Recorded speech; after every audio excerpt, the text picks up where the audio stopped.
That is only growing. Should more states be added to our country? Well, a hearing in Congress took place today to discuss Washington, D.C. being added earlier this week, and another debate is brewing about Puerto Rico. Our Joe St. George is taking a look at how Puerto Rico's case is very different from D.C.'s and why it may actually stand a greater shot in the near future.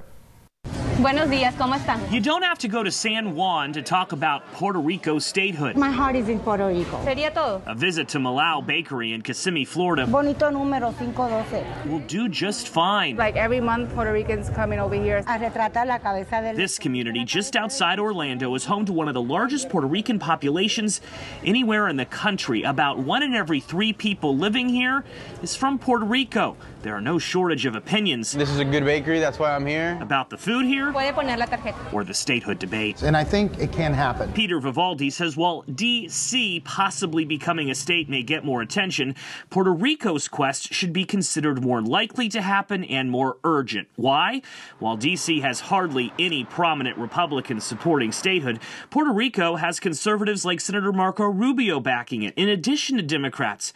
Not to mention in November, a majority of Puerto Ricans back on the island voted to make it a state. D.C. statehood has nothing to do with Puerto Rico statehood. Now, D.C., you can still vote in D.C. for the President of the United States. So in Puerto Rico, though, they're not able to vote for a president, yet presidents make decisions for Puerto Rico. One such decision is the Jones Act. Passed in 1920, it mandates all goods coming to Puerto Rico must enter via a United States ship. That means products from places like Asia and Europe are more expensive since they must go to the U.S. mainland first. There's a lot of poor people in Puerto Rico. But the most emotional argument that they dare to speak the language. I came because Hurricane Maria. May come from hurricane survivors. We met up with this church group learning English, many believing if Puerto Rico was a state, more help would have come sooner. I lost everything in my house, in my neighborhood. No gas, no money. As far as where the debate stands, a bill was introduced this month in Congress to put Puerto Rico on a path to statehood, but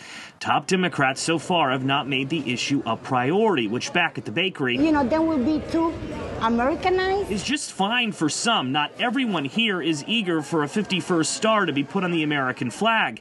In fact, 47% of Puerto Ricans voted against it last November. The reason why I wouldn't like it to be a statehood, we don't want to lose our culture. Whatever you believe, Peter says everyone should care. Voting rights, the cost of goods, even hurricane response is on the line for millions. Puerto Rico is the last standing colony that needs to change. In Kissimmee, Florida, I'm Joe St. George.